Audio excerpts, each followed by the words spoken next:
पहला क्वेश्चन क्या बेटा कि ये न्यूक्लियाई है, कोई गिवन न्यूक्लियाई बेटा, ये कोई भी न्यूक्लियाई है ये, तो इसमें क्या बोला इसने, ये कहता है कि रेडियस रेशो निकालनी। इंपॉर्टेंट क्वेश्चन है, एनसीईआरटी में आता है बेटा कि रेडियस रेशो निकालनी है जब आपको क्या दे रखा है, मास नंबर दे रखा है। तो बेटा ये जो क्या होता है, ये क्या होता है आपका मास नंबर होता है और ये क्या होता है एटॉमिक नंबर होता है। तो मास नंबर गिवन है, मास नंबर की रेशो दी है बेटा 1:8, तो 1:8 दी है, तो आपको फार्मूला ये पता है कि R इक्वल टू क्या होता है R नॉट A की पावर 1/3। व्हाट इज A क्या बेटा मास नंबर है, R नॉट क्या बेटा इंपीरिकल कांस्टेंट है जिसकी वैल्यू होती है 1.2 Fermi, that is the constant. Now जब इसके लिए R1 R2 रेशो निकालोगे तो A1/A2, देखिए बेटा इसकी पावर 1/3 इसकी पावर 1/3 है, दोनों की पावर सेम है तो हम दोनों को डिवाइड में करके पावर ले लेंगे बाहर। ये 8 का मतलब क्या होता है बेटा, 8 का मतलब होता है 2 की पावर 3, तो 2 की पावर 3 है तो 1/3 से 3 कैंसिल, कितना आ गया आंसर 1/2, ये 1/2 आएगा, रेडियस रेशो आएगी ये। नाउ क्वेश्चन नंबर 2 यही है बेटा। क्वेश्चन नंबर 2 क्या कहता है ये कि हाँ, इसके लिए इजी मेथड क्या है कि हमें पता है कि ये जो है A1/A2 की पावर कितनी है 1/3 है, तो जो हमारी ये रेशो आएगी A1/A2 हम इसी को कर लेंगे बेटा कि पावर में ले लेंगे, कोई भी टर्म्स है उसको पावर में लेंगे कि उसका क्यूब ऊपर रहे ताकि 3 से 3 कैंसिल हो जाए। अब बेटा जैसे 8 है, 8 किसकी पावर है 2 की पावर 3 और 125 5 की पावर 3। अब बेटा जैसे हमने पुट कर दिया ये रहा q की पावर 3 पाई की पावर 3, तो बेटा पावर सेम है इक्वल, तो 3 ऊपर कॉमन आ जाएगा तो ये आपका आएगा 2/5, ये आएगा आपका 2/5। सेकंड इंपॉर्टेंट क्वेश्चन है ये आपका, यहां से क्वेश्चन बनता है, इंपॉर्टेंट है ये। नाउ क्वेश्चन नंबर 3 सेम है, the here is the term is 27 and 125। बेटा ऐसी टर्म मिलेगी आपको जिसका क्यूब रूट हो सकता है, मतलब कि क्यूब रूट आसानी से आ जाएगा। 27 जो है किस में आएगा फैक्टर 3 into 3 की पावर 3, 125 5 तो 3/5 इसका आंसर आएगा। नाउ नेक्स्ट जो क्वेश्चन है आगे, question number 4। Question number 4 important है। इंपॉर्टेंट क्यों है बेटा, क्योंकि ये बहुत ही खास क्वेश्चन है। तो ये बेटा इंपॉर्टेंट क्वेश्चन इसलिए है कि भाई ये काफी अच्छा क्वेश्चन है। देखिए क्या कहा है कि न्यूक्लियर फोर्स, बेटा न्यूक्लियर फोर्स कौन सी होती है, सबसे स्ट्रॉन्ग जो फोर्स होती है, हमने +1 फिजिक्स में पढ़ा था कि नेचर ऑफ फोर्सेस।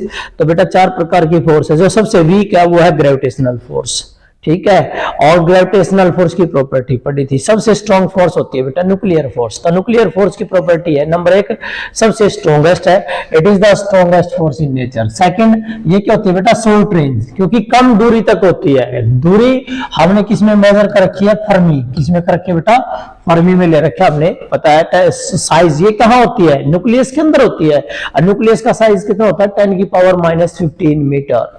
तो नाउ चार्ज इंडिपेंडेंट, ये चार्ज के ऊपर डिपेंड नहीं करती है।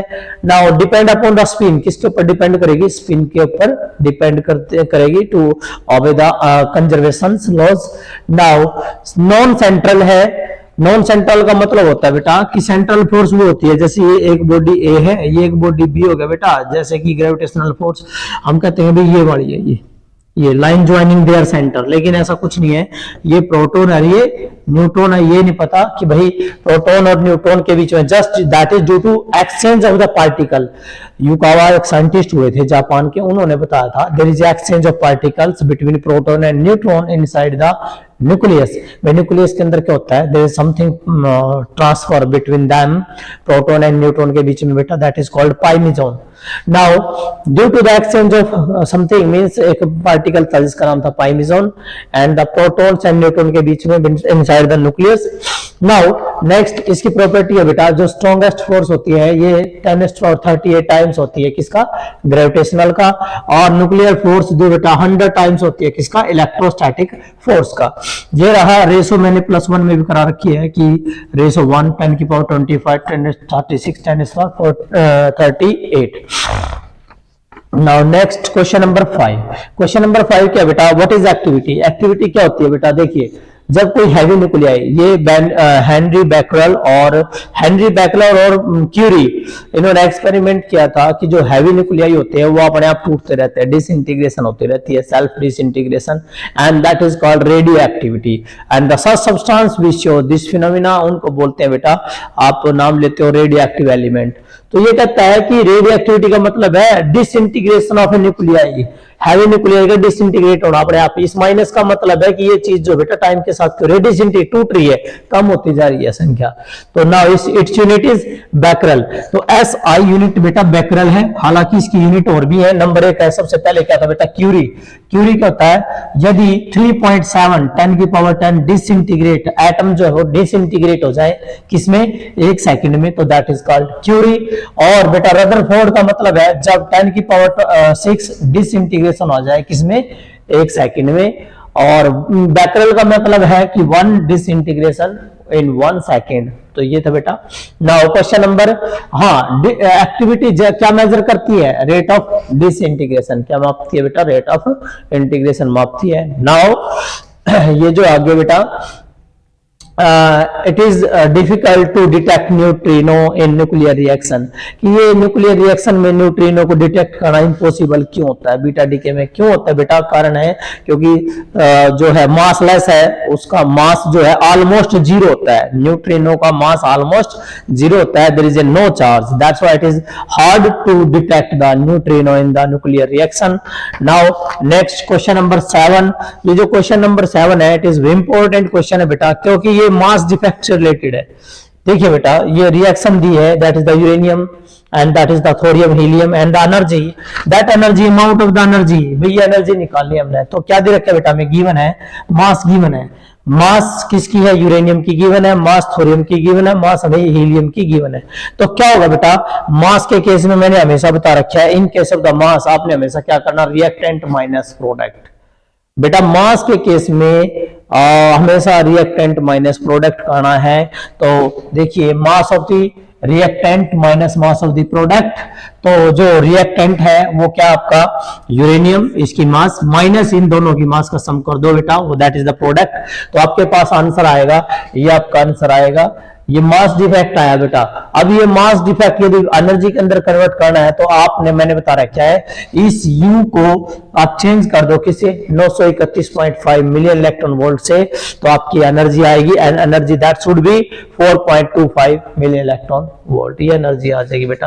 और यही क्वेश्चन है, क्वेश्चन नंबर 8 बनाया है बेटा। ये क्वेश्चन नंबर 8 ये क्या था कि यदि आपको एनर्जी दे रखी है, एनर्जी दे रखी है बेटा, बाइंडिंग एनर्जी दे रखी है, एनर्जी दे रखी है, तो आप क्या करोगे, आपने यूज करना है product minus reactant, product minus reactant की एनर्जी यूज करनी है।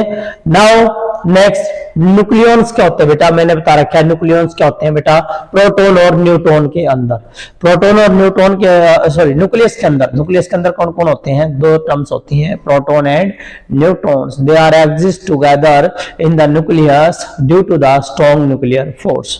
नाउ अब बेटा इसमें जो है आगे ये कहता है कि पेयर ऑफ न्यूक्लियॉन्स के लिए जो as a function of separation, आपने पोटेंशियल एनर्जी का ग्राफ बनाना बेटा, इंपॉर्टेंट है, पोटेंशियल एनर्जी का ग्राफ बनाना है as a function of separation distance का। तो बेटा ये ले लिया हमने कि r is the distance between the nucleons, that is in the fermi 1 2 3, ये बेटा।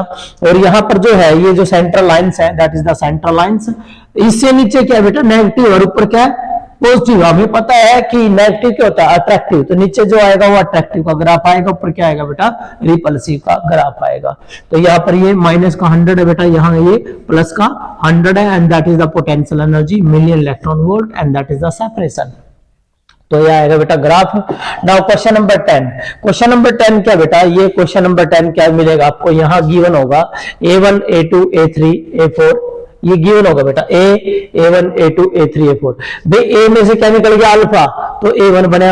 A1 में से क्या निकले बेटा, बीटा, तो क्या बना A2, A2 में तो फिर दोबारा क्या निकल गया, अल्फा, क्या बना बेटा A3, और A3 में से क्या निकल गया बेटा, गामा, तो आपके पास A4 आया। तो अब ये आइडेंटिफाई करना है कि लास्ट में जो A4 है उसका मास नंबर क्या है और एटॉमिक नंबर क्या है। तो सिंपल है बेटा, इसका गिवन होगा आपके पास, इसका जो बेटा गिवन होगा, ये इंपॉर्टेंट क्वेश्चन है, इसका आपके पास गिवन होगा mass number and atomic number, तो ये दिया बेटा 72 एंड 180। तो बेटा इसमें से हीलियम निकले, हीलियम क्या था 24, तो निकल गया तो कम हो गए ना, तो इसका मतलब है 72 में से 2 गए 70, 180 में से 4 गए 176। अब बेटा बीटा यहां पर ये क्या दिया है, बीटा या बीटा माइनस, क्योंकि हमारे पास बीटा दो प्रकार का होता है, एक बीटा पॉजिटिव, ये बेटा बीटा पॉजिटिव ये लेना आपने, और बीटा नेगेटिव है बेटा ये बीटा नेगेटिव है। जब ये निकले आया तो इसका मतलब है यहाँ एटॉमिक नंबर 1 यूनिट ज्यादा हो जाएगा, तो 71 हो जाएगा और मास नंबर सेम रहेगा। अब फिर दोबारा 2 निकल गया 69, 4 निकल गया 172। गामा गामा क्या होता है बेटा 00 होता है, क्या होता है बेटा 00, कोई फर्क नहीं पड़ेगा, इट मीन 69 एंड 172 ये होता है, क्योंकि that is the photons, gamma क्या बेटा फोटॉन्स है, and there is a charge rest mass भी 0 होती है, चार्ज करता है 0 होता है, तो ये आएगा बेटा। नाउ नेक्स्ट क्वेश्चन है क्वेश्चन नंबर 11। ये क्वेश्चन नंबर 11 मैंने बोला था अभी आपने करना है किसके लिए, एक ये जो है यदि ए का मास नंबर आपको दिया हो 235 और एटॉमिक नंबर दिया हो बेटा 92, तो फिर क्या बनेगी, ये रिएक्शन आपने रिपीट करनी है। Now similar for question number 12 के लिए भी जब मास नंबर 234 और जेड नंबर जो है एटॉमिक नंबर बेटा 90, आपने रिपीट करनी है process. Now complete the nuclear reaction, अगला टॉपिक था बेटा कंप्लीट करो न्यूक्लियर रिएक्शन को। तो जब आप कंप्लीट करोगे बेटा न्यूक्लियर रिएक्शन को, तो आपके पास देखिए आपके पास सिंबल पता होना चाहिए, न्यूट्रॉन के लिए 01 और बीटा नेगेटिव ये आ गया बेटा, और बीटा पॉजिटिव ये आ गया बेटा ये, और गामा गामा के ऊपर बेटा 0 आ गया, और बहुत हीलियम है बेटा हीलियम 2 4 आ गया, प्रोटॉन का मतलब 1H1 आ गया, ड्यूटॉन का मतलब 1H2 आ गया। तो ये आपको पता होना चाहिए साइन, ताकि आप इनमें से क्वेश्चन कर सको। तो यहां क्या करना बेटा, आपने लेफ्ट हैंड साइड का मास नंबर देख लो और राइट हैंड साइड का भी मास नंबर देख लो, और लेफ्ट हैंड साइड का एटॉमिक नंबर देख लो और राइट हैंड साइड जो है एटॉमिक नंबर, तो मैच करना आपने। जैसे कि यहाँ ये पता नहीं था भाई क्या है ये, तो यहाँ 5 था बेटा, तो इधर 3 है 2 5 ओके है, यहाँ 10 है बेटा 7 और 4 11, यहाँ 11 हो गया, तो यहाँ 1 आ गया, तो इसका मतलब 01 क्या होता है बेटा न्यूट्रॉन होता है, ये आइडेंटिफाई हो जाएगा यहाँ क्या है न्यूट्रॉन है। अब बेटा ये है आपका, यदि ये नहीं था, यदि हम ये कहते नहीं है, तो ये 42 है बेटा, इधर एक 43 और एक 0 43 हो गया, तो इसका मतलब क्या क्या 1 बच गया बेटा, यहाँ 95 एक 96 और इधर कितना 94, तो कितना बच गया 2, तो 1H2 या 1 और यहाँ 2 क्या होता है बेटा ये ड्यूटेरियम होता है, दैट इज ड्यूटेरियम। ये न्यूक्लियर रिएक्शन है बेटा। Now question number 14, question number 14 क्या दिया बेटा, क्वेश्चन नंबर 14 दिया है वही टॉपिक दे दिया एनर्जी वाला, बाइंडिंग एनर्जी पर न्यूक्लियॉन्स दे रखे हैं और आपको न्यूक्लियॉन की संख्या दे रखी है। वो कहता है भाई एक हैवी न्यूक्लियाई है, वो 2 पार्ट में डिवाइड हो गया है और साथ में क्या निकली है बेटा एनर्जी निकली है, हमें वो एनर्जी निकालनी है। हालांकि इसकी एनर्जी दे रखी है बाइंडिंग एनर्जी पर न्यूक्लियॉन्स, इसकी भी बाइंडिंग एनर्जी पर न्यूक्लियॉन्स दे रखी है, तो बेटा पर न्यूक्लियॉन से हम क्या निकाल लेंगे, बाइंडिंग एनर्जी निकाल लेंगे। देखिए हम इसको क्या मानते हैं x और ये क्या बेटा y, तो 2 कंपोनेंट किसके बने y के बन गए, तो हमारे पास बाइंडिंग एनर्जी किसकी निकालनी है x की, कहां से ये रहा बेटा इसकी निकालनी है, तो a कितना 240 है, 240 इधर जाके मल्टीप्लाई हो जाएगा, तो ये आ जाएगा binding energy of x। Now similar for binding energy of y, तो y कितने हुए बेटा, y हमारे पास 2 है, एक की कितनी है, एक की है 8.5, तो 2 से मल्टीप्लाई कर दो और एक का मास नंबर कितना 120, तो आपके पास ये क्या आ जाएगी binding energy of the y। तो अब रिएक्शन क्या था हमारा, वो जो कंसेप्ट था कि मास के केस में तो आपने क्या लिया था बेटा, मास के केस में रिएक्टेंट माइनस प्रोडक्ट लिया था, और एनर्जी के केस में क्या लोगे बेटा प्रोडक्ट माइनस रिएक्टेंट। तो प्रोडक्ट कौन है बेटा यहाँ y है, तो इसका मतलब binding energy of y minus binding energy of x, and that should be, जब आप कैलकुलेट करोगे तो देखो 120 गुणा 2 240, और इसमें क्या बेटा आपका 240 है, तो 240 कॉमन आ गया, इट मीन 8.5 में से क्या घट गया बेटा 7.6 घट गया, तो आपके पास आंसर आ जाएगा ये। नाउ नेक्स्ट जो है जो एनर्जी रिलीज होगी दैट शुड बी 216, तो एनर्जी जो रिलीज होगी 216 मिली इलेक्ट्रॉन वोल्ट, ये एनर्जी रिलीज होगी बेटा, that is the amount of energy release. Okay, important question था ये आपके